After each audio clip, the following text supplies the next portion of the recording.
ρυθμούς εξαπλώνεται σε όλο τον κόσμο η γρίπη των χείρων. Πριν από λίγο ολοκληρώθηκε στην Ουάσιγκτον η έκτακτη ενημέρωση εξωματούχων του Λευκού Οίκου για την γρίπη των χείρων. Στην Αργεντινή, άλλοι 7 άνθρωποι πέθαναν από τον ιό Ιταγιώτανιέ. Μόνο στην πόλη του Μεξικού οι νεκροί ξεπερνούν τους 80. 8 κρούσματα της νέας γρίπης εντοπίστηκαν στη χώρα μας, ανεβάζοντας τον συνολικό αριθμό των περιστατικών στα 66. Καταγράφεται ραγδαία αύξηση των κρουσμάτων από μέρα σε μέρα. Μέσα στις επόμενες 10-15 μέρες περιμένουμε να κορυφωθεί αυτό το πρώτο κύμα της πανδημίας. Η περίοδος της πανδημίας υπολογίζεται. Οι γιατροί συνιστούν ψυχραιμία, ενώ στην τελική ευθεία βρίσκεται η διαδικασία παρασκευής του εμβολίου. Ακόμη δεν είναι σαφές εάν η Ελλάδα θα είναι μεταξύ των χωρών που θα το προμηθευτούν κατά προτεραιότητα. Καλησπέρα. Κάποτε οι άνθρωποι έπαιρναν φάρμακα απλώς για να γίνουν καλά. Τώρα παίρνουν για να είναι καλά. Για να κοιμηθούν, να ξυπνήσουν, να αντέξουν ή για να πιστέψουν ακόμα πως όλα είναι καλά. Η βιομηχανία φαρμάκου σε καιρό κρίσης είναι από τις πιο κερδοφόρες. Ο ιός των πουλερικών, ο ιός των χείρων έκαναν ακόμα πιο πλούσιους τους ήδη χρυσούς γιους της φαρμακοβιομηχανίας. Πόσο υπαρκτές είναι απειλές, πόσο ανάγκη έχουμε τα φάρμακα, ενδιαφέρει τη βιομηχανία φαρμάκου περισσότερο η υγεία μας ή το κέρδος της. Από τη δεκαετία του 70 οι γιατροί γίνονται όλο και πιο πολύ όμηροι των φαρμακοβιομηχανιών. Πληρωμένα συνέδρια, χρυσωμένες μελέτες, ψεύτικες επιστημονικές ανακοινώσεις, πολλές φορές κατευθυνόμενοι συνταγογραφία. Σε βιβλιάρια υγείας στην Ελλάδα έχουν γραφτεί φάρμακα για προστάτη σε βιβλιάρια γυναίκας και φάρμακα για εξωματική σε βιβλιάρια άντρα. Χορός δισεκατομμυρίων με θύμα τους ασθενείς και την ιατρική διοντολογία. Το φακελάκι των γιατρών μοιάζει με παρανυχίδα μπροστά στη μεγάλη πληγή της εξάρτησης της ιατρικής επιστήμης από τη φαρμακοβιομηχανία. Το χειρότερο όμως είναι πως αυτή η κατάσταση καθιερώνεται σαν μοναδική φυσική εξέλιξη. Η κουλτούρα του χρηματισμού γίνεται κουλτούρα της ιατρικής επιστήμης.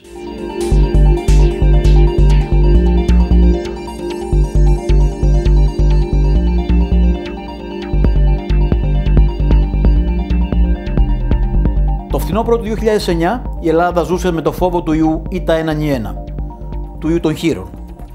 Ο Παγκόσμιος Οργανισμός Υγείας είχε κηρύξει πανδημία σε επίπεδο 6 για την Ιφίλιο. Το επίπεδο 6 αντιπροσωπεύει μια εικόνα που μάλλον δεν υπήρχε πουθενά στη γη εκείνη την περίοδο. Δηλαδή άνθρωποι να νοσούν παντού και να πεθαίνουν στον δρόμο από τον ιό. Ωστόσο οι αποφάσεις του Παγκόσμιου Οργανισμού Υγείας ήταν αυτές.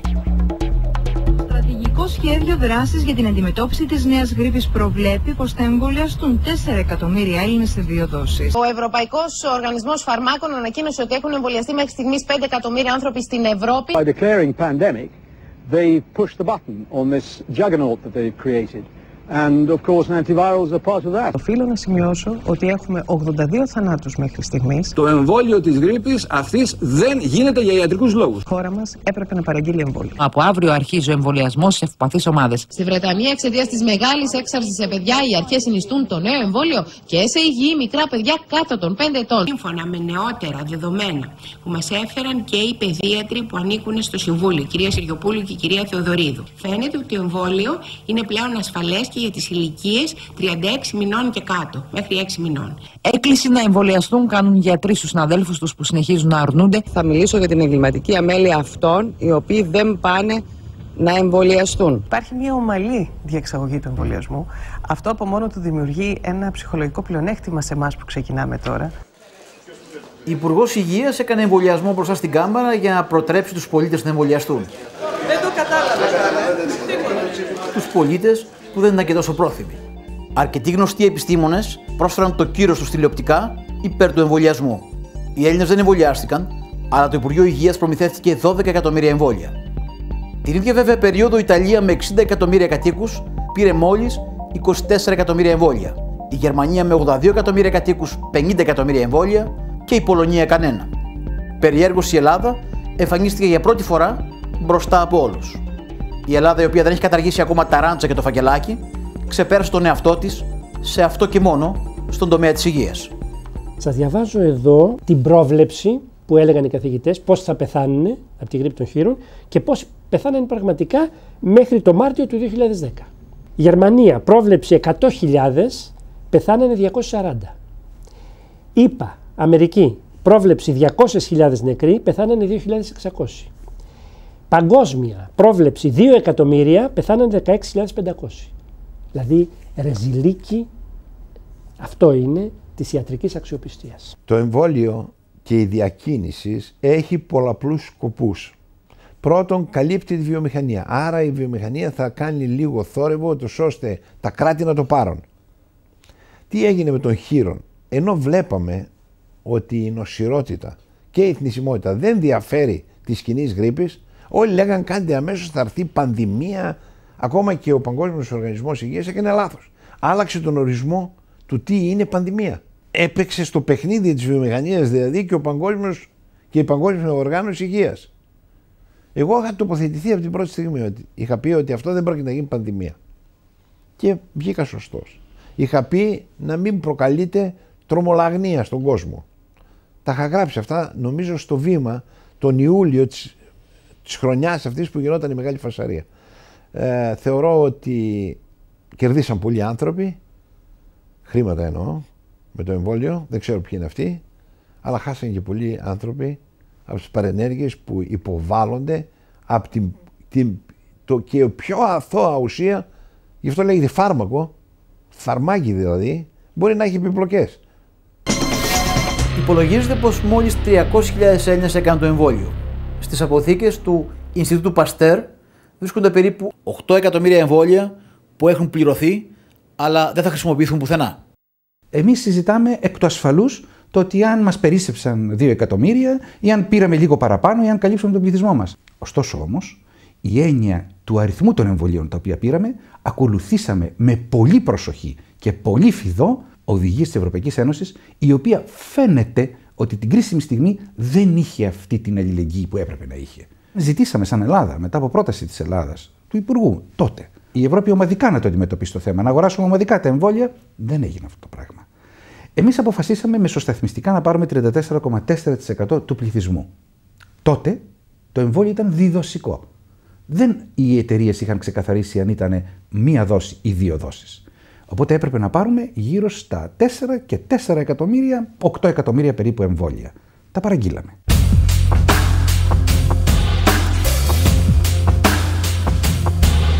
Όταν πάρθηκε η απόφαση να ξεκινήσουν οι εμβολιασμοί στην Αυστραλία, ο ιός είχε κάνει ήδη τον κύκλο του, δείχνοντας πως δεν είναι χειρότερος από τον κοινό ιό της γρίπης. Οι προβλέψεις μίλαγαν για 3.000 θανάτους. Δεν έφτασαν ούτε τους 150, λιγότεροι από της κοινής γρίπης. Το εμβόλιο ξεκίνησε με κλινικές δοκιμές σε μόλις 5.000 άτομα. Οι επιπτώσεις σε βάθος χρόνου είναι άγνωστες και κάποια από τα συστατικά του είναι σίγουρα επικίνδυνα. Όχι μόνο ξεκίνησε όμως, αλλά συντονισμένα μεγάλα ονόματα της ιατρικής συντάχθηκαν με τις φαρμακοβιομηχανίες. Έπρεπε να γίνει εμβολιασμός πέρσι, ανεξάρτητα το αν πέρασε ή η επιδημία, θα είχαμε γλιτώσει τα 500 άτομα και θα ήμασταν και σίγουροι ότι δεν θα κινδύνευε ένα μεγάλο μέρος του πληθυσμού αν τα πράγματα πηγαίνανε χειρότερα από ό,τι πήγανε. Που αυτό κανείς δεν ήταν σε θέση να το πει εκ των προτέρων. Εκ των υστέρων, βέβαια, έχουμε προφήτες, οι οποίοι λένε γιατί και πώς και εφόσον δεν είχαμε πολλά κρούσματα, δεν υπήρχε λόγος να κάνουμε όλα αυτά τα μέτρα. Ναι, αλλά αυτό το λένε εκ των υστέρων. Εμείς λοιπόν είχαμε υποχρέωση να καλύψουμε εμβολιαστικά τον πληθυσμό. Χάσαμε ανθρώπους που δεν εμβολιαστήκαν εξαιτίας όλης αυτής της αμφισβήτησης. Και νομίζω ότι από εκεί και πέρα πρέπει η πολιτεία να είναι σε θέση και ίσως να έχει και ευθύνη η πολιτεία το σύστημα του εμβολιασμού. Δεν ήταν μόνο ότι υπήρχαν αντιδράσεις από γιατρούς, από πολίτες που αρχίσαν να μην θέλουν να εμβολιάζονται κτλ. Ίσως και η πολιτεία πρέπει να οργανώσει και κάπως διαφορετικά το σύστημα του εμβολιασμού. Ο Στρατής Πλωμαρίτης ήταν πρόεδρος της Επιτροπής Εμβολιασμού στο νοσοκομείο Άγιος Παύλος. Παραιτήθηκε από τη θέση λέγοντας πράγματα που μάλλον επιβεβαιώθηκαν. Όπως αποδείχθηκε τώρα εκ των υστέρων, ήταν μια προσπάθεια χειραγώγησης σε πλανητική κλίμακα του πληθυσμού από τις φαρμακευτικές εταιρείες. Το εμβόλιο αυτό έπρεπε να πουληθεί. Τα χρήματα ήταν πολλά και φαίνεται ότι δεν υπήρχε ενδιασμούς από τις εταιρείες. Εκείνο το οποίο γνωρίζω εγώ για το συγκεκριμένο εμβόλιο ήταν ότι στις 29 Σεπτεμβρίου, αν θυμάμαι καλά, του 2009 που πήρε την άδεια το εμβόλιο αυτό για να κυκλοφορήσει, 2 εταιρείες το κυκλοφόρησαν, εν πάση περιπτώσει, και την ίδια μέρα πήραν την άδεια και οι 2 εταιρείες. Εκείνο που συνόδευε τα εμβόλια της κάθε εταιρείας ήταν μία μελέτη μόνο για την αποτελεσματικότητα του εμβολίου. καμία μελέτη για την ασφάλειά του. Αυτά ήταν τα συνοδευτικά έγγραφα, αυτή ήταν η πρίκα τέλος πάντων του εμβολίου και με αυτή την πρίκα το έβαλαν στην αγορά. Έχω την εντύπωση ότι όλοι ήμασταν πια από τη στιγμή αυτή, συμμετείχαμε σε ένα πειραματικό εμβόλιο, ένα πειραματικό φάρμακο. Μία ακόμη αλήθεια αποκαλύφθηκε λίγο αργότερα. Στελέχη του Παγκόσμιου Οργανισμού Υγείας που διαμόρφωναν αυτό το κλίμα υπέρ του εμβολιασμού και μίλησαν για πανδημία, ήταν άνθρωποι με σχέσεις με τις βιομηχανίες φαρμάκου. Στη συγκεκριμένη περίπτωση για την πανδημία της γρίπης, δεν μπορούσε να γίνει κάτι τέτοιο. Διότι πρώτον τα φάρμακα τα παρήγγειλε το κράτος. Οπότε υπήρχε κρατική παρέμβαση σε όλα τα κράτη του κόσμου. Δεύτερον, ήταν συγκεκριμένες εταιρείες που είχαν τα φάρμακα. Τρίτον, θα πρέπει να ξεχνάμε ότι το αγοράσαμε 7 ευρώ. Και το αγόρασε όλη η Ευρώπη 7 ευρώ. Δηλαδή, εδώ στην περίπτωση αυτή δεν υπήρχε κέρδος από κάποιους γιατρούς που πιθανώς οι εταιρείες θα του λέγανε κάνε αυτό το εμβόλιο ή το άλλο. Αποκαλύφθηκε ότι ο καθηγητής Άντερσον, σύμβουλος της αγγλικής κυβέρνησης για τα εμβόλια, που της έλεγε αγόρασε διότι κινδυνεύεται, έπαιρνε 130.000 ευρώ από την Glaxo μισθό. Ο καθηγητής Βιντόρφερ στη Γερμανία, ο οποίος έλεγε θα έχουμε 35.000 νεκρούς στη Γερμανία, εμβολιαστείτε, έπαιρνε και από την Glaxo και από την Novartis χρήματα. Σκάνδαλο πρώτου μεγέθους. Εκείνο που γνωρίζω από όσα καταγράφτηκαν την εποχή εκείνη στον τύπο είναι ότι οι φαρμακευτικές εταιρείες σε μια εποχή κρίσης ήταν οι μόνες που είχαν να παρουσιάσουν υπερκέρδη. Ήταν αυτές που και η χρηματιστηριακή τους η αξία ανέβηκε, η αξία των μετοχών τους, αλλά και τα πραγματικά τους τα κέρδη ανεβήκανε. Αυτή ήταν η αλήθεια. Βουλευτές 11 χωρών του Συμβουλίου της Ευρώπης με ένα πολύ σκληρό του κείμενο κατάφεραν να προκαλέσουν τη δημιουργία ερευνητικής επιτροπής για την ψευδή πανδημία, όπως την αποκαλούν. Κυβερνήσεις, ωστόσο, και μεγαλογιατροί που δημιούργησαν ένα προπαγανδιστικό μηχανισμό υπέρ του εμβολίου μπορούν σήμερα να κρυφτούν πίσω από τις αποφάσεις του Παγκόσμιου Οργανισμού Υγείας. Όλοι, και αυτοί που λέγαμε ότι το εμβόλιο δεν πρέπει να γίνει και αυτοί που λέγαμε ότι πρέπει να γίνει, συμφωνούσαμε σε ένα πράγμα. Ότι ο καινούριος ο ιός της καινούριας γρίπης, λοιπόν, ο ιός αυτός, ήταν λιγότερο επιθετικός από τον ιό της γρίπης που έχουμε κάθε χρόνο. Ο ιός δηλαδή της κοινής γρίπης της εποχικής σκοτώνει εκατοντάδες χιλιάδες ανθρώπους σε όλο τον κόσμο κάθε χρόνο. Ουδέποτε όμως ανέλαβε κανείς μια τέτοια εκστρατεία να πείσει τον κόσμο με αυτά τα επιχειρήματα που κατέθετα για τη νέα γρίπη να κάνει το εμβόλιο για την κοινή τη γρίπη. Ουδέποτε. Εγώ δεν το θυμάμαι. Είμαι τόσα χρόνια γιατρός από το 81 μέσα στα νοσοκομεία. Δεν θυμάμαι ποτέ να γίνεται τέτοια προπαγάνδηση για το εμβόλιο αυτό. Παρόλο που σκοτώνει περισσότερους ανθρώπους η γρίπη. Το δεύτερο είναι ότι πέρυσι τέτοιο καιρό το νότιο ημισφαίριο είχε περάσει ένα χειμώνα με τη νέα γρίπη και χωρίς το εμβόλιο. Και κανένα από τα σενάρια αυτά τα τρομολάγνα που διακινήθηκαν δεν πραγματοποιήθηκε. Δεν είχαμε δηλαδή εκατόμβες νεκρών, δεν είχαμε εθνικά συστήματα υγείας που κατέρευσαν από το πέρασμα της νέας γρίπης. Στην Αυστραλία δεν γίνανε αυτά τα πράγματα, παραδείγματος χάρη. Το τρίτο ήτανε ότι την ίδια εποχή που εμείς καλούσαμε τον κόσμο να τον εμβολιάσουμε, ήταν σε εξέλιξη μία διαδικασία φυσικού εμβολιασμού του πληθυσμού πλανητικής κλίμακας. Δηλαδή κολούσαμε τη γρίπη παντού, μέσα στο λεωφορείο, στο σχολείο, στην επίσκεψη στο φίλο μας και την περνάγαμε έτσι. Την ώρα λοιπόν που μας εμβολίαζε η φύση, εμείς λέγαμε στον κόσμο ελάτε να σας εμβολιάσουμε, χωρίς να ελέγξουμε αν την είχε περάσει τη γρίπη ή όχι. Εάν είχε φυσική ανοσία ή όχι. Λίγους μήνες πριν, μια άλλη γρίπη, αυτή των πουλερικών, άδειασε το στόκ των φαρμακευτικών εταιριών από το αντιϊκό φάρμακο Tamiflu. Πού είναι η πραγματική ανάγκη και πού τα συμφέροντα των φαρμακευτικών, είναι δύσκολο να πει κανείς. Οι παράγοντες που υπερασπίζουν τα συμφέροντά τους είναι οι ίδιοι με αυτούς που προάγουν την επιστήμη. Οι φαρμακευτικές εταιρείες όχι μόνο δεν είναι φιλανθρωπικά σωματεία, αλλά μεταξύ κέρδους και υγείας επιλέγουν το κέρδος. Μέχρι πρόσφατα, για παράδειγμα, αρνούνταν να δώσουν στην Αφρική φτηνά αντιρετροϊκά φάρμακα για το AIDS. Απαιτούσαν να πληρωθούν τις τιμές του πατενταρισμένου φαρμάκου. Δηλαδή προτιμούσαν να πεθάνουν οι φορείς παρά να δώσουν το φτηνό φάρμακο. Πελάτες των φαρμακευτικών εταιριών είναι οι ασθενείς. Η εταιρεία όμως απευθύνεται σε αυτούς χρησιμοποιώντας ως ενδιάμεσο τον γιατρό. Για να μεγιστοποιήσει η φαρμακοβιομηχανία το κέρδος, πρέπει ο γιατρός να γίνει συμμαχός της, να δίνει φάρμακα. Πολλές φορές και ενώ δεν χρειάζονται. Αν πιστέψουμε τα στατιστικά στοιχεία, η Ελλάδα είναι μια χώρα πολύ άρρωστη, με καταθλίψεις, ψυχασθένειες, καρδιοπάθειες. Μέσα σε 8 χρόνια τα αντικαταθλιπτικά είχαν αυξηθεί 500%. Αποκλείεται οι καταθλίψεις να είχαν αυξηθεί 5 φορές στην Ελλάδα. Ο πληθυσμός δεν είχε αυξηθεί και όλο το νοσολογικό φάσμα, δηλαδή οι παθήσεις, είχαν μείνει ίδιες. Το λέω αυτό για όλα τα νούμερα. Φάρμακα της πεπτικής οδού, στομάχι κλπ. 200%. Του αιμοποιητικού συστήματος 200%. Καρδιαγγειακού συστήματος 200%. Δερματολογικά 400%. Λοιμόξεων 50%. Αυτό μην σας φαίνεται λίγο, διότι είναι τόσο μεγάλη κατανάλωση αντιβιωτικών ώστε δεν μπορεί να αυξηθεί πάρα πολύ πλέον. Δεν είναι ότι αυξήθηκε λίγο. Και αντινεοπλασματικά που είναι πανάκριβα φάρμακα και εκεί παίζεται πολύ το παιχνίδι, 300%. Αυτές είναι αυξήσεις αδιανόητες και έξω από κάθε ιατρική αναγκαιότητα. Που σημαίνει άλλοι παράγοντες παίζουν ρόλο για να έχουμε αυτή την κατανάλωση. Προφανώς η Ελλάδα δεν πεθαίνει. Οι φαρμακευτικές καταφέρουν να πουλάνε τα φάρμακά τους με διάφορους τρόπους. Ο πιο εύκολος τρόπος είναι να χρηματίσουν γιατρούς. Συνήθως όμως αυτός ο χρηματισμός είναι απενοχοποιημένος. Οι γιατροί δεν τον θεωρούν χρηματισμό, αφού παρουσιάζεται σαν μια επιστημονική συνεργασία γιατρών με φαρμακευτικές. Οι φαρμακευτικές διοργανώνουν συνέδρια, συνήθως σε εξωτικά μέρη, όπου ο γιατρός, πολλές φορές και η οικογένειά του, μπορούν να παραβρεθούν δήθεν για να ενημερωθούν για τις εξελίξεις στα νέα φάρμακα. Στην πραγματικότητα, τις περισσότερες φορές πρόκειται για δώρο από τις φαρμακευτικές εταιρείες.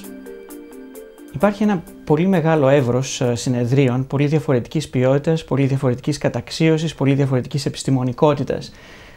Αυτό είναι κάτι που το γνωρίζουν οι περισσότεροι γιατροί, ότι ισχύει αυτό το εύρος.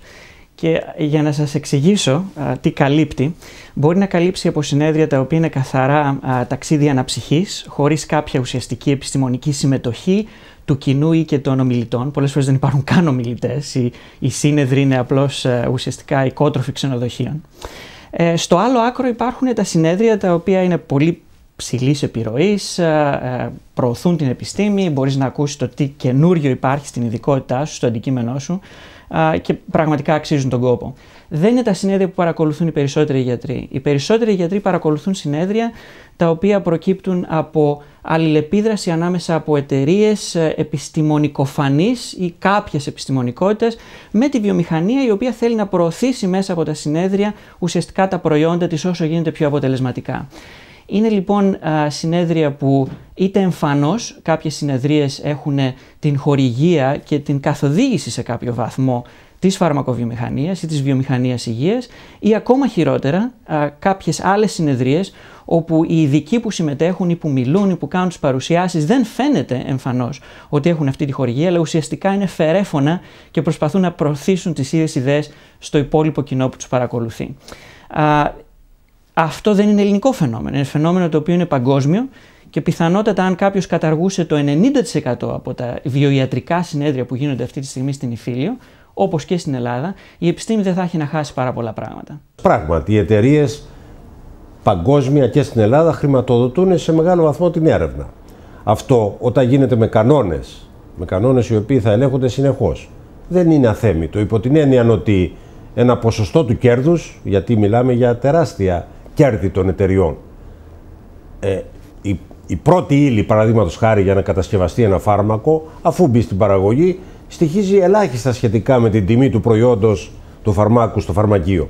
Επομένως υπάρχει μεγάλο περιθώριο, πολύ μεγάλο υπερκέρδους, το οποίο οι εταιρείες για το δικό τους προφανή σκοπό, για να προσετερίζονται κέντρα και γιατρούς, το επανεπενδύουν σε αυτές τις διαδικασίες που είπατε.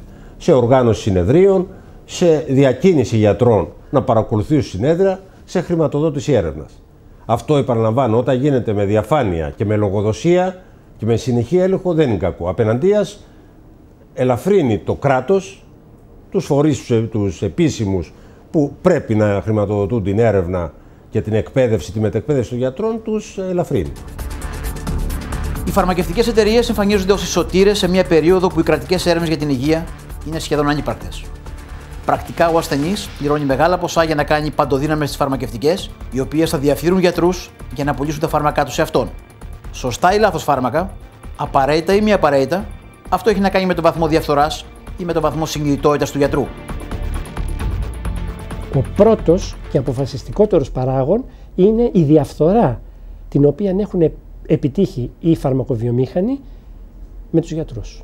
Η διαφθορά η οποία υπάρχει μεταξύ των γιατρών, δυστυχώς, όχι όλων βέβαια, έχει φτάσει σε ακραία σημεία στην Ελλάδα. Παντού υπάρχει διαφθορά. Και προχθές στη Γερμανία καταδικάστηκαν ορισμένοι διότι παίρνανε ποσοστά από εταιρείες. Αλλά αυτή είναι περιορισμένη, ένα 10% των γιατρών. Εδώ είναι πάνω από το 60, 70, 80%, σε ορισμένα μεγάλα ταμεία μαζικά, 80% των γιατρών. Δηλαδή είναι πάρα πολύ μεγάλο το ποσοστό. Δεν είναι το οικονομικό μέρος της ιστορίας το αποφασιστικό, δηλαδή ότι τα ταμεία πέφτουν έξω και θα πέσουν έξω. Είναι ότι η ιατρική είναι κακή με πάρα πολλά φάρμακα. Δηλαδή ο πληθυσμός έχει ανεπιθύμητες ενέργειες, θανάτους, οι οποίες δεν καταγράφονται. Είμαστε η χώρα με την καταγραφή των λιγότερων ανεπιθυμήτων ενεργειών στον ΕΟΦ, στην Ευρώπη. Και είμαστε η χώρα που ενώ η Αμερική λέει έχω 10.000 θανάτους από φάρμακα το χρόνο, η Γερμανία λέει έχω 3.000 θανάτους το χρόνο από φάρμακα, η στατιστική μας υπηρεσία έχει θάνατους από φάρμακα 0. Αυτό είναι πολύ επικίνδυνο, διότι δεν ξέρουμε από τι πεθαίνουν οι ασθενείς. Αυτό για μια ιατρική κουλτούρα είναι πάρα πολύ επικίνδυνο. Επομένως αυτή είναι η διαφθορά. Η διαφθορά είναι με ποσοστά ανάλογα με την κατανάλωση και θα σας δώσω ένα έγγραφο που δώσανε σε έναν πρώην φοιτητή μας γιατρό, ο οποίος ήρθε και μου το έδωσε, στο οποίο δίπλα στο κουτάκι έχει τι ποσοστό του δίνει για κάθε κουτάκι η εταιρεία, στο αγροτικό. Αυτός είναι ένας κατάλογος με φαρμακευτικά σκευάσματα. Τέτοιο κατάλογο παίρνουν οι γιατροί από τις εταιρείες. Δίπλα σε κάθε φάρμακο είναι σημειωμένα τα κουτιά που έδωσε ο γιατρός. Η διακίνηση των φαρμάκων της εταιρείας θα επιβραβευθεί με ταξίδια, δώρα ή ακόμη και μετρητά.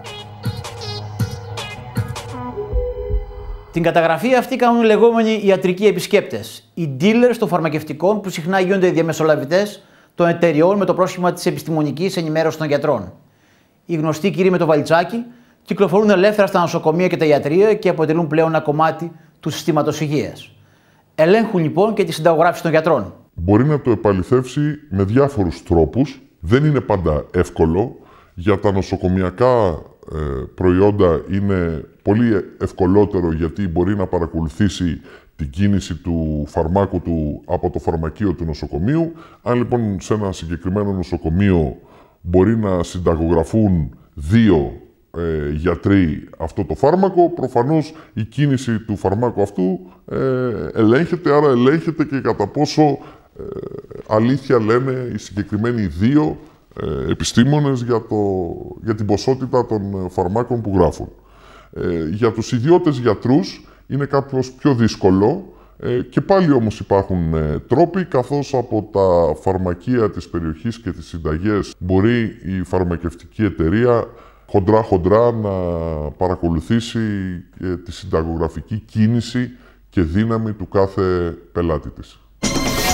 Όμοιροι της βιομηχανίας, καταρχήν όμοιροι των αναγκών, διότι όταν βγάζεις 3 μισθούς το μήνα από φάρμακα, αναπτύσσεις τις ανάγκες σου, αγοράζεις σπίτια, αυτοκίνητα, ιστορίες και δεν μπορείς μετά να τα μειώσεις. Και είσαι εκτεθειμένος στη θέληση της βιομηχανίας. Οι γιατροί βασίζονται στο φάρμακο και δεν ενδιαφέρονται για άλλες θεραπείες. Βασίζονται στη συνταγή, δεν παίρνουν ιστορικό και δεν εξετάζουν τον ασθενή κλινικά. Αυτό είναι ένα σημείο το οποίο εμένα με πονάει πολύ για την ιατρική και το έλεγα πάντα στους φοιτητές. Εάν δεν πάρεις ιστορικό από τον ασθενή γραπτό και δεν τον ακουμπήσεις, δεν έχεις κάνει τίποτα. Ο ασθενής δεν θα γίνει καλά. Ο Γαρδίκας, ένας μεγάλος καθηγητής, ο οποίος πέθανε προ 10 ετών, όχι πολύ παλιά, στο Πανεπιστήμιο Αθηνών, έλεγε με κλινική εξέταση και ιστορικό έχεις το 80% των διαγνώσεων. Από αυτές, από το 20% που απομένει, το 10% δεν θα βγει ποτέ. Δηλαδή, χωρίς εξετάσεις, χάνεις 10% των διαγνώσεων. Και εμείς αρχίζουμε με τις εξετάσεις. Μας λέει ο ασθενής πονάω εκεί, δεν ρωτάμε τίποτε άλλο και αρχίζουμε τις εξετάσεις. Άλλη ιστορία οι εξετάσεις, που και εκεί υπάρχουν ποσοστά, το αφήνω έξω γιατί δεν είναι το θέμα μας αυτή τη στιγμή. Το σύστημα των ποσοστών έχει διαβρώσει όλη την ιατρική συμπεριφορά. Ξέρετε ότι υπάρχουν ποσοστά μεταξύ γιατρών. Εάν ένας παθολόγος στείλει σε ένα χειρούργο ασθενής, παίρνει ποσοστά για την αποστολή των χειρουργών, από την αμοιβή του χειρουργού. Το επιστημονικό μένει στην άκρη, μένει δευτερεύον για λίγους ίσως Δον Κιχώτες που προσπαθούν ακόμα. Κάτω από αυτές τις συνθήκες δημιουργείται μια πλαστή πραγματικότητα. Μια πραγματικότητα που δεν έχει σκοπό να βοηθήσει τον άλλον, ή τουλάχιστον δεν είναι αυτός ο πρώτος σκοπός, να βοηθήσει τον συνάνθρωπο, να βελτιώσει την υγεία του πληθυσμού, αλλά απλώς πώς θα επικρατήσει καλύτερα σε ένα πολύ σκληρό οικονομικό ανταγωνισμό. Γιατί και οι βιομηχανίες φυσικά βρίσκονται σε ένα σκληρό οικονομικό περιβάλλον. Οι περισσότεροι γιατροί στην Ελλάδα λειτουργούν κάτω από ηρωικές συνθήκες. Είναι άνθρωποι αξιέπαινοι, οι οποίοι προσπαθούν κάτω από εξαιρετικά αντίξωες συνθήκες, με έλλειψη υποδομών, με τρομερές αγκυλώσεις σε γραφειοκρατικούς θεσμούς, με ένα σύστημα υγείας το οποίο αντί να το ενισχύσουμε σε εθνικό επίπεδο, ουσιαστικά προσπαθούμε να το διαλύσουμε όσο γίνεται πιο αποτελεσματικά. Οι ήρωες κάποια στιγμή ίσως υποκύπτουν, όπως λέτε, και αναγκάζονται να συμβιβαστούν, ειδικά όταν βλέπουν ότι ο ευγενικός δρόμος, ο δρόμος της αρετής και του ηρωισμού δεν τους οδηγεί μακριά. Όταν βλέπουν ότι ακόμα και οι ισχυρότεροι γιατροί, όταν βλέπουν πανεπιστημιακοί δάσκαλοι, αυτοί που τους διδάσκουν όταν είναι φοιτητές, να ακολουθούν την ίδια φιλοσοφία και ουσιαστικά να συμπνέουν, αν όχι απλώς να συμπνέουν, ίσως και πολλές φορές και να οδηγούν αυτή την εξέλιξη των πραγμάτων, σου λένε γιατί εγώ να μείνω έξω από το πανηγύρι, η πιθανότητα και εγώ θα πρέπει να πάρω το μερίδιό μου. Δυστυχώς, η διαδικασία αυτή ξεκινάει από πάρα πολύ νωρίς. Ξεκινάει από τα χρόνια που κάποιος είναι φοιτητής, που εκτίθεται σε αυτή τη μορφή δόμησης, διάχυσης και αποδοχής της πληροφορίας. Καταλαβαίνει ότι οι άλλοι γιατροί έχουν μια πολύ στενή σχέση με τη βιομηχανία, ότι τα συνέδρια ουσιαστικά γίνονται για αυτούς τους λόγους και ότι πρέπει να επιβιώσεις μέσα σε ένα τέτοιο περιβάλλον. Επειδή στο αγροτικό είναι άπειροι γιατροί, δεν έχουν αντιστάσεις, δεν έχουν ακόμη προσωπικότητα διαμορφώσει, είναι ευάλωτο τμήμα για αυτή την κατάσταση. Και μετά μπαίνουν στο σύστημα και δεν βγαίνουν από αυτό. Άπαξ και μπεις μια φορά σε αυτό το σύστημα, δεν βγαίνεις. Ποσοστά. Ταξίδια. Έχουμε λίστα από μια εταιρεία, στην οποία λέει κάθε γιατρός ενός νομού συγκεκριμένα τι πήρε πότε. Υπάρχουν και περιπτώσεις που γιατροί περισσότερο, αν θέλετε, οι ληστές ή ευαίσθητοι στα ωφέλη που μπορεί να αποκομίσουν από τις φαρμακευτικές εταιρείες, μπορούν να ζητήσουν από μαύρα χρήματα έως εξοπλισμούς για τα προσωπικά τους, ιδιωτικά τους γιατρία, ακόμα και για το σπίτι τους, ας πούμε. Η πρακτική αυτή που άρχισε δειλά-δειλά να αναπτύσσεται στην Ελλάδα τη δεκαετία του 80, σήμερα πια είναι παγιωμένη. Οι περισσότεροι γιατροί, ακόμα και οι πιο τίμοι, τη θεωρούν ως αναγκαία διαδικασία όχι διαφθοράς, αλλά λειτουργίας του επαγγέλματος. Παλιός μας φοιτητής, σήμερα ενδοκρινολόγος στο Αγρίνιο, άριστος γιατρός, έκανε τη διατροφή του σε εμάς και τον ξέρω πολύ καλά, γιατί τον ήξερα χρόνια ως φοιτητή. Πήγε μια εταιρεία και του είπε: θέλουμε, επειδή έχει μεγάλη πέραση στο Αγρίνιο, θέλουμε να γράψεις τα δικά μας φάρμακα και θα έχεις τα ανάλογα λεφτά. Και λέει αυτός: όχι, αφήστε το, δεν θέλω. Μετά από μία εβδομάδα ήρθε ο διευθυντής της εταιρείας από την Αθήνα. Φαίνεται ότι αυτό ήταν πρωτάκουστο. Από εκεί κατάλαβα ότι είναι πολύ λίγοι που αρνούνται. Ήρθε ο διευθυντής της εταιρείας από την Αθήνα και του λέει: κύριε Γιώργο, δεν λέω το επίθετο, γιατί δεν θέλετε? Λέει: δεν θέλω, το κλείνουμε. Προσέξτε, θέλετε να σας στέλνουμε τα χρήματα στο λογαριασμό της μητέρας σας? Μήπως φοβάστε εφορίες κλπ. Της μητέρας του. Σκεφτείτε, αυτό θα έχει γίνει και αλλού. Λέει: όχι. Μήπως θέλετε να σας τα τοποθετούμε σε offshore εταιρεία? Έχουμε μια offshore εταιρεία στην οποία τοποθετούμε χρήματα άλλων γιατρών. Και του λέει: σταματάει η συζήτηση, δεν θέλω τίποτε. Σκεφτείτε πώς διαφθείρονται οι γιατροί. Ποιος αντέξει αυτό το πράγμα?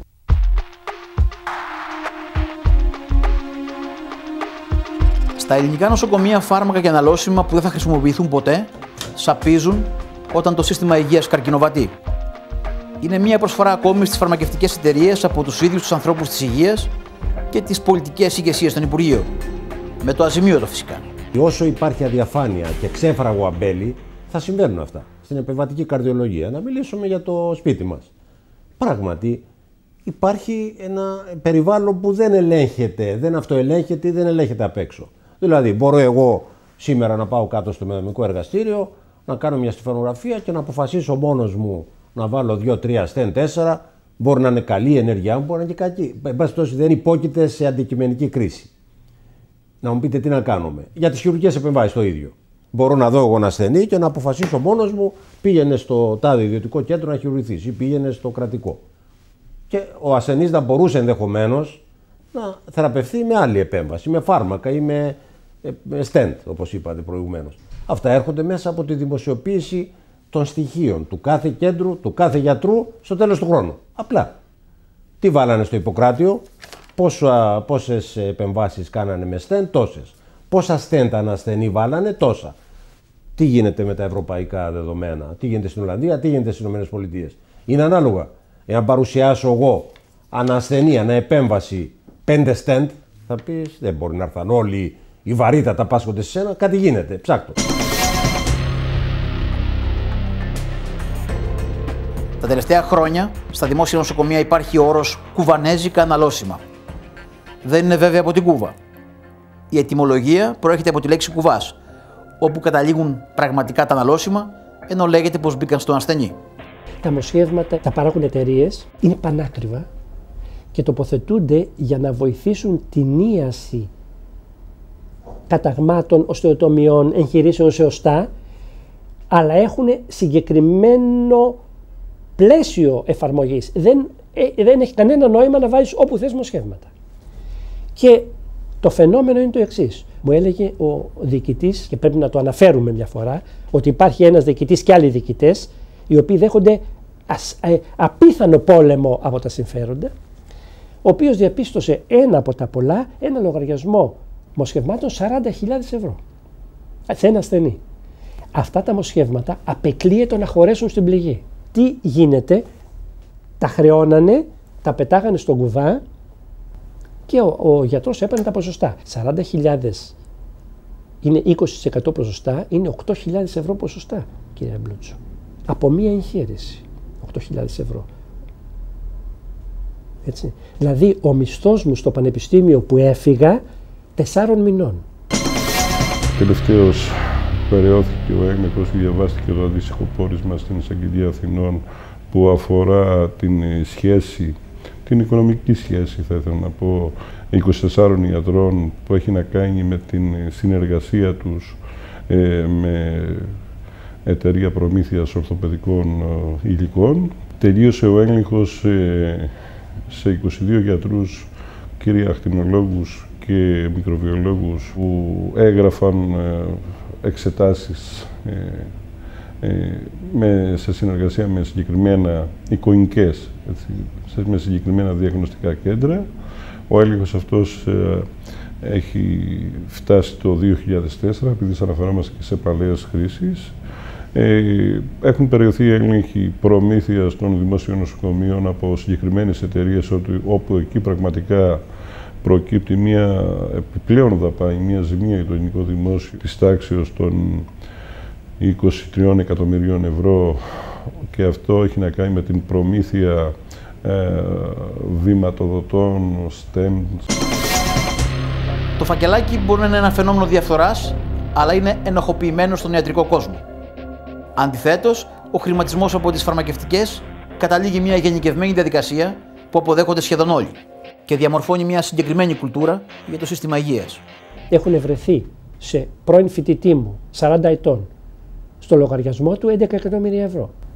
Πότε πρόλαβε και δεν έχει τιμωρηθεί. Ούτε πρόκειται να τιμωρηθεί.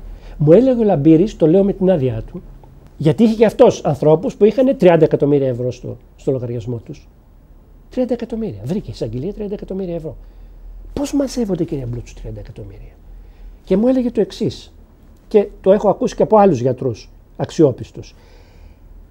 Διευθυντής ορθοπαιδικής κλινικής στην Πάτρα, πανεπιστημιακής, επί χρόνια, θα μπορούσε να έχει κάνει τεράστια περιουσία. Και μου λέει, έχω 100.000 ευρώ στην τράπεζα, εκ των οποίων οι 50.000 είναι το εφάπαξ. Αυτά κατόρθωσα να μαζέψω. Πώς αυτοί, ρε παιδί μου, μαζεύουν αυτά τα λεφτά? Είναι το ερώτημα, πώς? Και αυτοί θα έχουν τη δύναμη και οι γη τους θα έχουν τη δύναμη, διότι θα μπορούν να πάνε στην Αμερική, θα μπορούν να έχουν τυπικά τουλάχιστον προσόντα, και έτσι διαιωνίζεται το σύστημα. Σάπιο. Η σαπίλα διαιωνίζει τη σαπίλα. Τους τελευταίους μήνες η Υπηρεσία Ειδικών Ελέγχων ελέγχει εισοδήματα γιατρών που δεν είναι δυνατόν να προέκυψαν από τις συνήθεις αμοιβές τους. Υπάρχουν στοιχεία που μέσα από αυτά τα στοιχεία προκύπτει η απευθείας κατάθεση χρημάτων σε λογαριασμούς γιατρών από φαρμακευτική εταιρεία.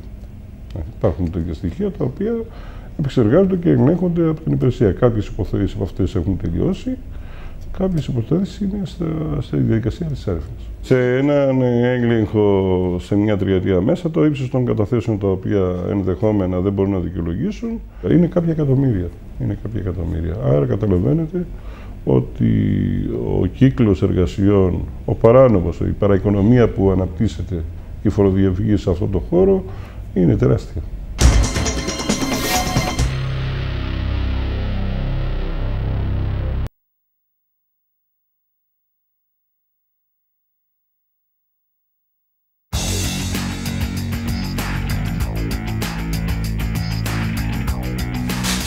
Τα ελληνικά σπίτια είναι μικρά φαρμακεία και κάθε Έλληνας και ένας γιατρός που συστήνει φάρμακα ή που τα παίρνει ο ίδιος.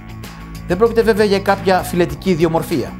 Απλώς η Ελλάδα είναι ξέφραγο αμπέλι για τις φαρμακευτικές. Οι Έλληνες καταναλώνουν αντιβιωτικά χωρίς κανένα λόγο. Σχεδόν σαν καραμέλες για το λαιμό. Το αποτέλεσμα είναι στην Ελλάδα να έχουν αναπτυχθεί ανθεκτικές λοιμώξεις. Η Ελλάδα έχει όχι πολλές λοιμώξεις, αλλά οι λοιμώξεις που έχουν οι ασθενείς είναι πολύ πιο συχνά ανθεκτικές στα αντιβιωτικά από ό,τι είναι στη Σουηδία ή στη Δανία ή στην Ολλανδία. Αυτό είναι ένα φαινόμενο που παρατηρείται εδώ και δεκαετίες στην Ελλάδα. Έχουν γίνει πολλές εκστρατείες, πολλές προσπάθειες μάλλον να το αντιμετωπίσουμε, αλλά με πολύ πενιχρά αποτελέσματα. Αυτό οφείλεται σε διάφορους παράγοντες, ένας από τους οποίους είναι και η κακή χρήση των αντιβιωτικών. Δηλαδή η χορήγησή τους και στα νοσοκομεία και κυρίως εκτός νοσοκομείου χωρίς σοβαρές ενδείξεις. Ένα παράδειγμα είναι η λοιμώξη του ανωτέρου αναπνευστικού. Ένα σπονόλαιμος, ένα συνάχη δεν θέλει αντιβίωση, αλλά πολύ συχνά, όπως είπαμε και προηγουμένως, πιέζουν οι ασθενείς, οι γιατροί για λόγους και αμυντικής ιατρικής και τα λοιπά δίνουν τα αντιβιωτικά αυτά και έτσι δημιουργείται αυτός ο φαύλος κύκλος. Βρισκόμουν σε διακοπές σε ένα νησί του Αιγαίου. Ήμουν πρόεδρος του Εθνικού Οργανισμού Φαρμάκων. Περίμενα την ουρά μου στο φαρμακείο για να πάρω αντιβιωτική χημειοθεραπεία για κάποιο συνάδελφό μου που είχε πάθει ορολίμωξη. Κατά τη διάρκεια της αγωνίας μου τι άκουγα, έμπαινε η κυρία Σούλα που είπατε προηγουμένως με το κοριτσάκι της και το έλεγε κύριε φαρμακοποιέ, κοιτάξτε τι έχει το παιδάκι εδώ πέρα, τι θα μας δώσετε. Αμέσως ο φαρμακοποιός έπαιρνε ένα κουτάκι, θα το βάλετε πάνω στο χεράκι σας. Δεν έλεγε πηγαίνετε στο δερματολόγο να δείτε τι είναι αυτό, είναι μύκητας, είναι αλλεργία, είναι να ελεγχθεί τέλος πάντων το άτομο. Ήρθε η σειρά μου.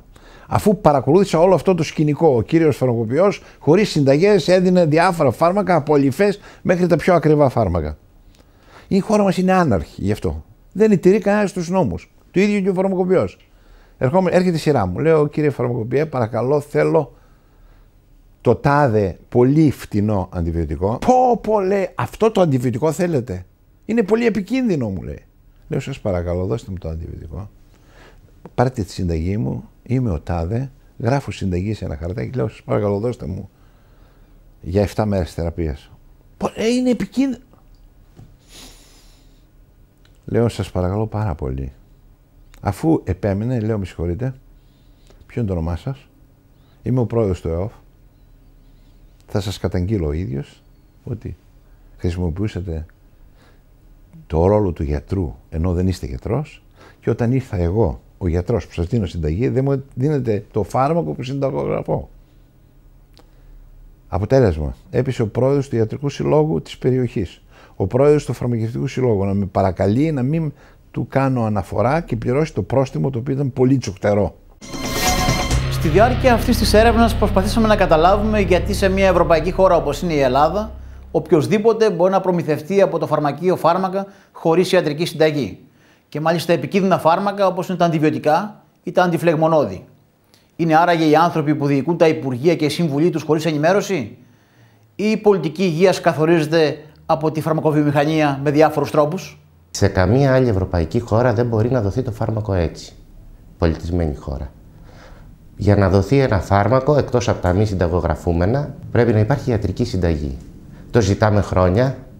Έφτασε στο σημείο κάποτε να φτάσει μέχρι τη Βουλή επί Αβραμόπουλου, Υπουργείας Αβραμόπουλου, μια τροπολογία κατατέθηκε και το απόγευμα που ήταν να ψηφιστεί απεσύρθη με έναν παράξενο τρόπο, για τον οποίο δεν ξέρω για ποιο λόγο και πώς απεσύρθη. Συνεχίζουμε λοιπόν να είμαστε η μοναδική χώρα της πολιτισμένης Ευρώπης, όπου ο κάθε ασθενής μπορεί να πάει στο φαρμακείο να ζητήσει μία αντιβίωση, ο φαρμακοποιός ως έμπορος να την πάρει από το ράφι και να του το δώσει. Το φάρμακο όμως δεν είναι εμπορικό αγαθό. Είναι αγαθό υγείας και έτσι πρέπει να αντιμετωπίζεται. Οι φαρμακοποιοί είναι επίσης εμπλεκόμενοι στο πρόβλημα. Η πολυφαρμακεία, η άσκοπη κατανάλωση φαρμάκων ανεβάζει το εισόδημά τους. Δεν μπορεί ο φαρμακοποιός να πει είναι πολλά τα φάρμακα που σου δίνει, πάρει λιγότερα. Άρα λοιπόν αυτό που λένε είναι λάθος. Οι φαρμακοποιοί απλώς πρέπει να εκτελούν σωστά τη συνταγή και αν βλέπουν ότι τα φάρμακα που δίνει ο γιατρός είναι σε ποσότητες πολλά, δηλαδή αντί να γράψει 2 κουτιά έχει γράψει 5 και υπερβαίνει το μήνα, εκεί οφείλει και έχει υποχρέωση να κόψει τα 5 και να δώσει τα 2 ή τα 3, μετρώντας τα χάπια για να δει αν πραγματικά σύμφωνα με τη δοσολογία καλύπτει τον ένα μήνα. Και αυτό πάλι το κάνουμε κατά παρέκκληση των νόμων. Το κάνουμε επειδή εμείς ξέρουμε ότι η θεραπεία δεν πρέπει να υπερβαίνει το μήνα. Ο γιατρός όμως οφείλει να ελέγχει τη συνταγογράφησή του. Και όχι εμείς να ελέγχουμε τους γιατρούς, γιατί δεν είμαστε ελεγκτές γιατρών, είμαστε φαρμακοποιοί. Κάναμε μια μελέτη. Ξέρετε ότι ο φαρμακοποιός βάσει νομοθεσίας είναι υποχρεωμένος να ελέγξει τη συνταγή αν είναι σωστή. Δηλαδή, αν δει λάθος δοσολογία, πρέπει να τηλεφωνήσει στον γιατρό και να του πει: γιατρέ, έχεις λάθος, θα τη δώσω τη συνταγή όπως είναι ή θα τη διορθώσεις. Έτσι λέει η νομοθεσία. Εμείς λοιπόν έδωσα σε φοιτητές 25 συνταγές πυροξικάμης, είναι ένα αντιρρευματικό πολύ τοξικό και έβαλα επάνω την τριπλάσια δοσολογία. Δηλαδή ο ασθενής θα είχε, ή θα πέθαινε ή θα είχε μεγάλες βλάβες. Και είπα στους φοιτητές, θα πάτε στο φαρμακοποιό, θα το δώσετε, για να τον ξυπνήσετε, θα πείτε γράψτε μου σας παρακαλώ και την δοσολογία στο κουτάκι για να τη θυμάμαι και θα πάρετε τη συνταγή πίσω γιατί έπρεπε να καταστρέψω τις συνταγές, έτσι. Είναι συνταγές επικίνδυνες. Σας λέω τα αποτελέσματα. 15 φαρμακοποιοί το έδωσαν αμέσως, ούτε το κοίταξαν. 9 φαρμακοποιοί το δώσανε, κάνανε σχόλια. Μήπως η δοσολογία είναι μεγάλη, το δώσανε. Μόνο ένας φαρμακοποιός στο Ναύπλιο δεν έδωσε το φάρμακο. Σκεφτείτε τι γίνεται. Λένε διεθνώς, δεν ξέρουμε τις ζημιές που έχουν γίνει από λάθος δοσολογία στη συνταγή. Πολλά από τα φάρμακα διαφημίζονται από την τηλεόραση και τα περιοδικά. Το επιχείρημα είναι πως πρόκειται για φάρμακα που δεν χρειάζονται συνταγή γιατρού. Αυτό όμως δεν σημαίνει πως δεν είναι επικίνδυνα. Ένα γνωστό φάρμακο για μεκητιάσεις των ποδιών που διαφημίζεται στην τηλεόραση θεωρήθηκε στις ΗΠΑ υπεύθυνο για ανεπάρκεια ύπατος σε 16 ανθρώπους. Οδήγησε σε θάνατο τους 11 από αυτούς. Τα απλά συνηθισμένα αναλγητικά παρακεταμόλης δημιουργούν πρόβλημα στο σηκώτη. Τα γνωστά ρενικά αποσυμφορητικά των τηλεοπτικών διαφημίσεων είναι υπεύθυνα για σοβαρές ρινίτιδες. Οι διαφημίσεις αυτών των φαρμάκων, παραπλανητικές πολλές φορές, έχουν θέση όμως στα μέσα ενημέρωσης. Οι βιομηχανίες φαρμάκου χωρίς κανέναν έλεγχο κάνουν αυτό που θέλουν. Όταν λύγει για παράδειγμα η πατέντα ενός φαρμάκου, άρα αυτό γίνεται πιο φθηνό, οι εταιρείες βγάζουν ένα ίδιο με ένα διαφορετικό συνθετικό. Το εμφανίζουν ως αποτελεσματικότερο και με τη βοήθεια των γιατρών dealers το πουλάνε σε υψηλή τιμή. Υπάρχουν ακόμη και άχρηστα φάρμακα τα οποία συνταγογραφούνται, αν και οι ενδείξεις τους είναι πως πρόκειται για πιθανώς αποτελεσματικά φάρμακα. Αυτό το πιθανώς αποτελεσματικά είναι για νομικούς λόγους. Στην ουσία είναι άχρηστα. Γιατί δεν μπορεί επί 20 χρόνια να είσαι πιθανώς αποτελεσματικό, θα πρέπει να έχει ξεκαθαριστεί. Αυτά λοιπόν τα φάρμακα έχουν μεγάλη κατανάλωση. Στην Ελλάδα είναι περίπου το 10% της κατανάλωσης, δηλαδή δισεκατομμύρια. Άχρηστα. Έτσι. Αυτά τα αναποτελεσματικά φάρμακα βοηθούν τις εταιρείες να επιβιώνουν. Σε μελέτη που κάναμε, σε διατριβή, δηλαδή αξιόπιστη μελέτη, μία εταιρεία είχε το 73% των εσόδων της στον ΟΓΑ από ένα αναποτελεσματικό τέτοιο φάρμακο. Την πυρακετάμι, δεν σας λέω το όνομα. Και μια άλλη εταιρεία, το 36% των εσόδων της ήταν από ένα αναποτελεσματικό φάρμακο. Δηλαδή, βγάζουν λεφτά οι εταιρείες πουλώντας αέρα, πουλώντας φάρμακα τα οποία δεν έχουν αποτέλεσμα. Πού ξέρουμε ότι αυτά είναι αναποτελεσματικά? Διότι δεν αναφέρονται σε κανένα μεγάλο φαρμακολογικό βιβλίο. Πώς, εφόσον δεν υπάρχουν, χορηγούνται από τους γιατρούς στους ασθενείς?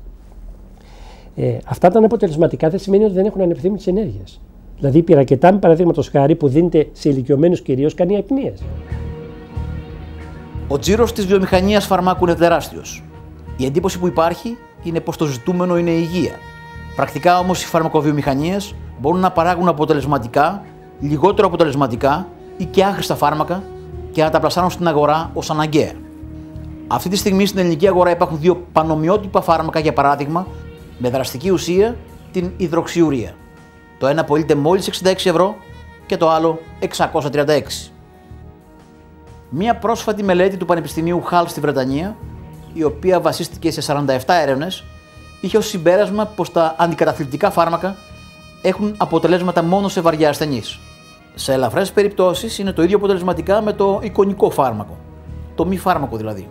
Η μελέτη αυτή ωστόσο πλακώθηκε από δεκάδες μελέτες που ξαφνικά εμφανίστηκαν από τις φαρμακοβιομηχανίες για να υποστηρίξουν το αντίθετο. Ωστόσο οι γιατροί μάλλον γνωρίζουν καλά τι συμβαίνει. Ένα κλασικό παράδειγμα είναι ένας καταθλιπτικός, ο οποίος παίρνει για πολύ μεγάλο χρονικό διάστημα φάρμακα αντικαταθλιπτικά και σε μεγάλες δόσεις, να εμφανίσει μανία.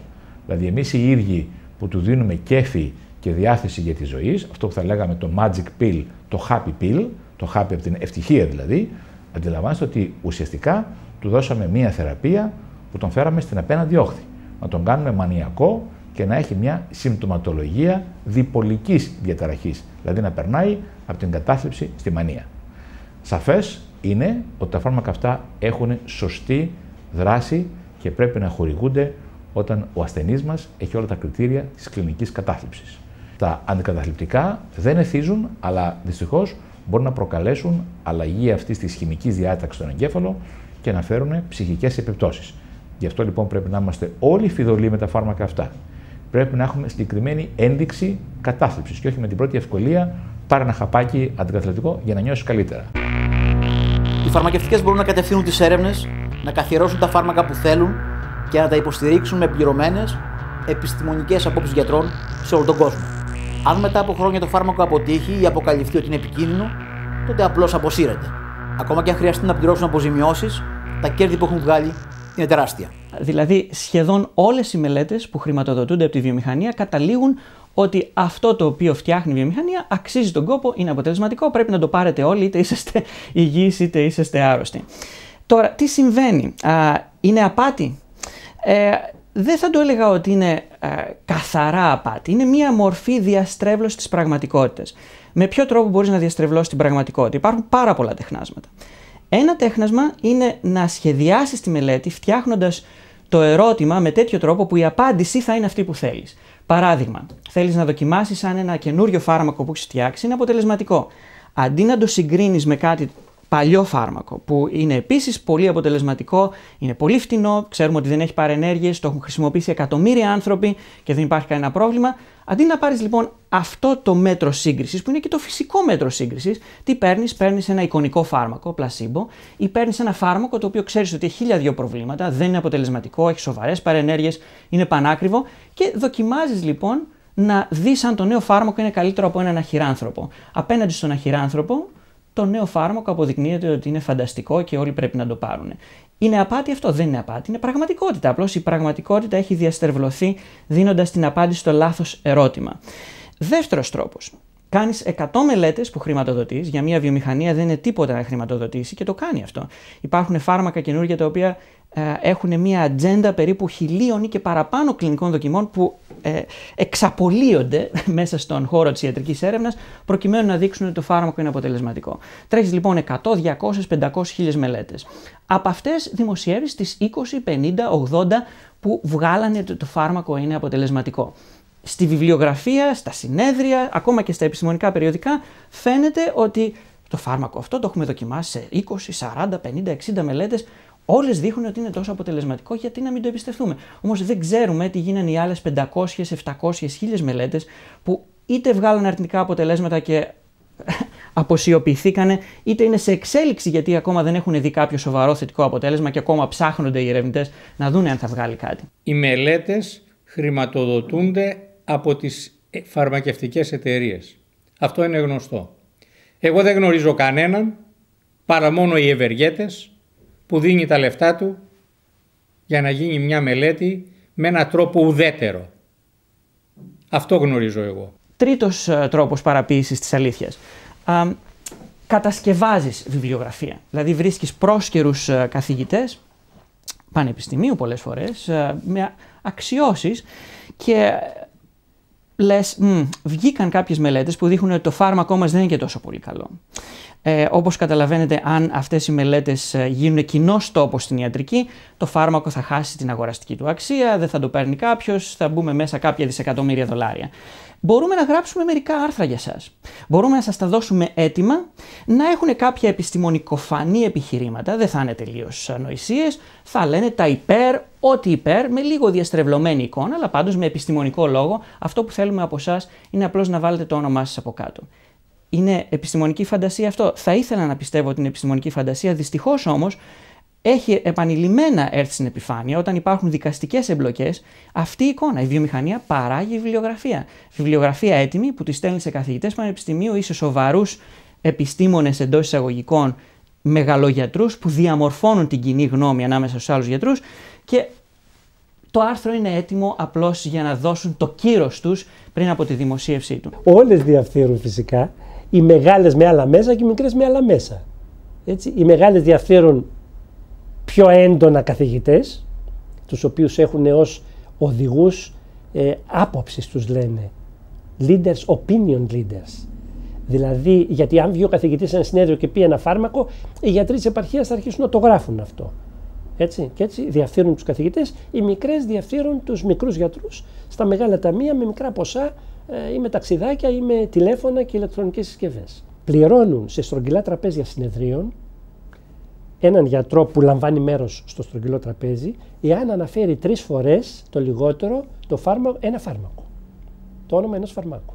Και έμαθα ότι παλιά ήταν 6.000 ευρώ. Αυτό δεν μπορούσα να το πιστέψω. Πιστεύω τα πάντα στη διαφθορά, αλλά μου ήταν δύσκολο να το πιστέψω. Ότι ένας γιατρός εκτίθεται τόσο ανεπανόρθωτα, μέχρι που βγαίνοντας από μία ομιλία, άκουσα ένα μέλος της στρογγυλής τράπεζας να λέει στον αντιπρόσωπο της εταιρείας, το άκουσες ότι το είπα, έτσι, το άκουσες ότι το είπα. Έμεινα με ανοιχτό το στόμα.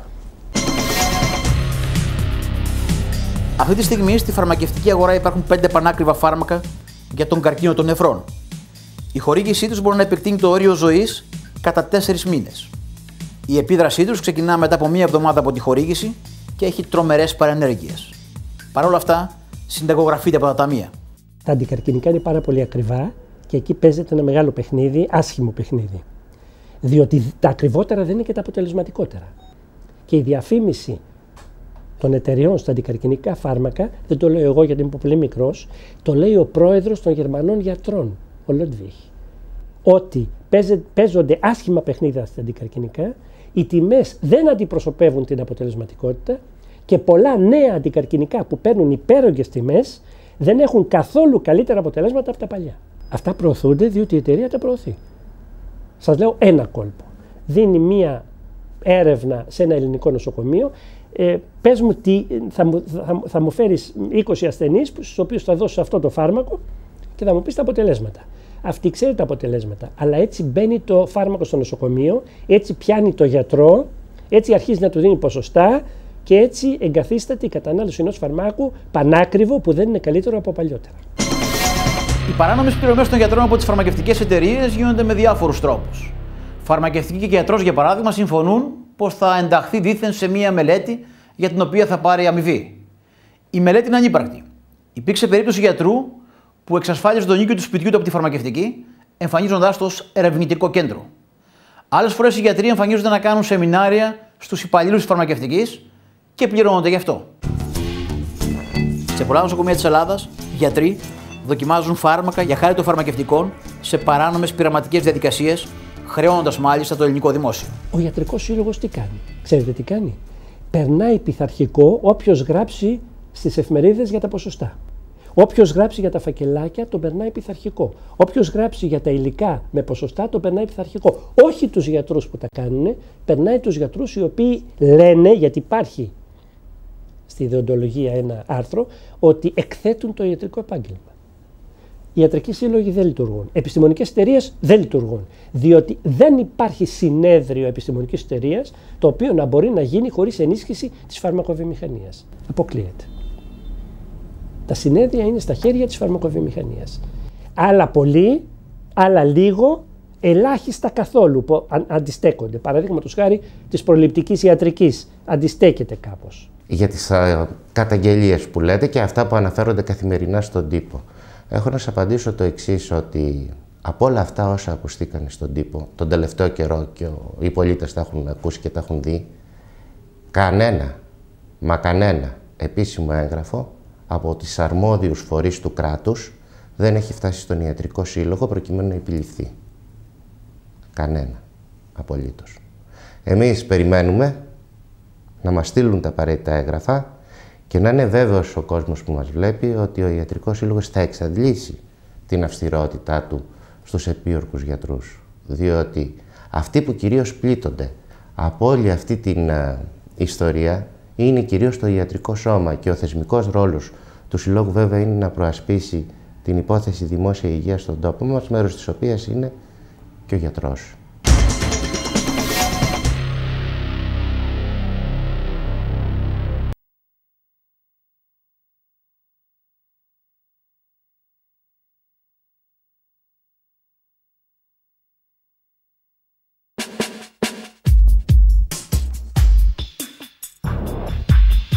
Ο άνθρωπος είναι όλο και πιο εξαρτώμενος από τη βιομηχανία φαρμάκου. Το θέμα είναι πώς. Αν οι φαρμακοβιομηχανίες μπορούν να εμβολιάζουν όλο τον πλανήτη για τον ιό της γρίπης των χείρων, ενώ δεν χρειάζεται, γιατί να μην δημιουργούν και αρρώστιες για να τις θεραπεύσουν μετά?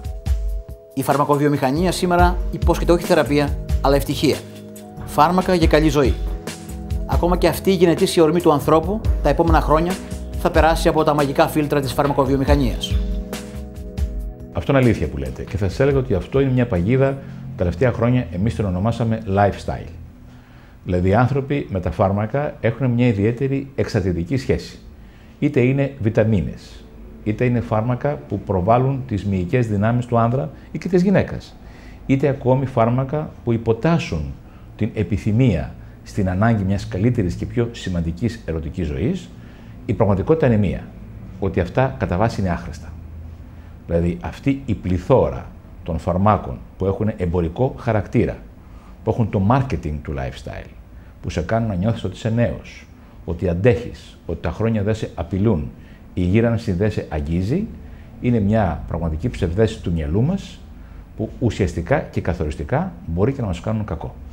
Άρα μπορεί να έχουν το αντίθετο αποτέλεσμα. Οι κυβερνήσεις βολεύονται με τις προσφορές των βιομηχανιών φαρμάκων. Απαλλάσσονται έτσι από τα κονδύλια της έρευνας.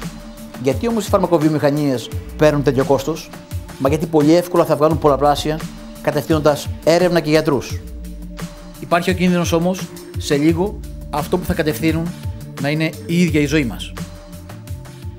Πρέπει να πω ότι υπάρχουν γιατροί οι οποίοι αντιστέκονται και οι οποίοι δεν παίρνουν ποσοστά και δυστυχώς ακούνε από τους γιους τους το εξής. Θέλω μια μοτοσυκλέτα, μπαμπά. Δεν μπορούμε να πάρουμε μοτοσυκλέτα, έχουμε άλλες προτεραιότητες. Μα γιατρός είσαι. Πώς έχει ο άλλος μοτοσυκλέτα? Και φαντάζομαι ότι και από τη σύζυγο θα έχουν τις ανάλογες πιέσεις. Έτσι, ότι η κυρία πήγε στην Γαλλία, στην Κιανή Ακτή ή στο Μοντε Κάρλο, εμείς πώς θα πάμε? Μου έλεγε φίλος διευθυντής, αξιόπιστος και πολύ καλός, ο οποίος υποφέρει γιατί τον πολεμούν όλοι οι άλλοι, έτσι, ότι εγώ πάω στο Βερολίνο σε ένα πανδοχείο στο συνέδριο, όταν έχουμε συνέδριο σε ένα πανδοχείο, και βλέπω το βοηθό μου να είναι σε ξενοδοχείο 5 αστέρων. Πώς γίνεται αυτό το πράγμα, ρε παιδί? Ξέρετε ότι οι εταιρείες, το έχω ζήσει αυτό, στην Κέρκυρα παραδείγματος χάρη, πήγα σε ένα συνέδριο ορθοπαιδικό και πήγα στο Χίλτον για να μπω και μου λέει ποια εταιρεία θα πληρώσει το λογαριασμό σας? Δεν είχαν την λεπτότητα καταρχήν να με ρωτήσουν θα τον πληρώσετε εσείς? Ήτανε δεδομένο ότι είσαι γιατρός. Ποια εταιρεία, μου είπε η ρετσεψιονίστρια, θα πληρώσει το δωμάτιό σας, από εκεί άρχισα και έλεγα πού φτάνει αυτό το θέμα. Όλα αυτά συμβαίνουν. Απλούστατα, όταν ξεχνάμε ότι αυτός είναι ο κύριος προορισμός, οδηγούμαστε σε τραγικές καταστάσεις όπου αργά ή γρήγορα προκύπτει αυτή η απαξίωση. Η απαξίωση του γιατρού, η απαξίωση της δημόσιας υγείας, μία αίσθηση ότι όλοι είναι λίγο πολύ απατεώνες, που είναι φοβερά άδικοι. Όπως είπα πριν, οι περισσότεροι γιατροί είναι ήρωες. Οι περισσότεροι άνθρωποι στην κοινωνία μας δεν είναι απατεώνες που προσπαθούν ένας να κλέψει τον άλλον. Είναι άνθρωποι που τις περισσότερες φορές, αν τους δοθεί έστω όχι κάποιο κριτήριο που να τους βοηθήσει, αλλά έστω να μην τους αποτρέπει, θα θέλουν να κάνουν κάτι καλύτερο και να προσφέρουν στον συνάνθρωπό τους. Άρα λοιπόν, αν γυρίσουμε πάλι και αναλογιστούμε γιατί κάνουμε ό,τι κάνουμε στη ζωή μας, νομίζω ότι η απάντηση είναι πάρα πολύ εύκολη, ότι κάποια πράγματα θα πρέπει να αλλάξουν. Οι άνθρωποι του προηγούμενου αιώνα είχαν μέσο όρο ζωής 40 με 50 χρόνια. Η Βρετανική κυβέρνηση ανακοίνωσε πως οι Βρετανοί, σε ποσοστό 17%, 1 στους 6 δηλαδή, θα φτάσουν σε ηλικία 100 ετών. Η επιστήμη μπορεί πραγματικά να υπηρετήσει τον άνθρωπο. Πάντα όμως θα υπάρχει πρόκληση απλώς κάποιοι να κερδίσουν.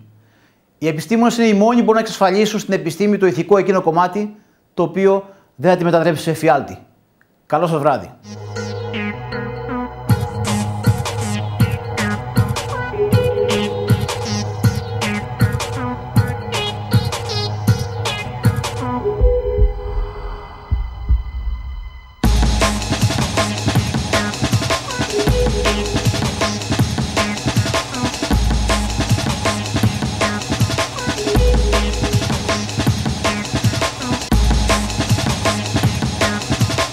We'll be right back.